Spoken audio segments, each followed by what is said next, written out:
Welcome to our interview preparation series. And today's question is, what are your weaknesses? Or what do you see as your greatest weakness? This is a common and tricky question in job interviews, and answering it effectively can make a huge difference. What is the importance of this question? With the help of this question, the interviewer wants to evaluate your self awareness, honesty, and commitment to improvement. Let us understand how to answer this question. First, choose a genuine weakness, a real weakness that isn't critical to the job role. Next, show self awareness by acknowledging your weakness openly. This demonstrates honesty and self reflection. Finally, explain what you are doing to improve.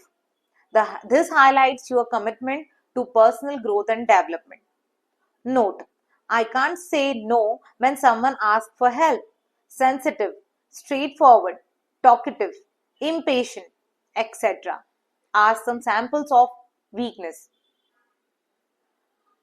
Do's: be honest, highlight self awareness and growth mindset. Talk a weakness and take positive spin on it. Always pick a genuine weakness and show how you are working to improve it.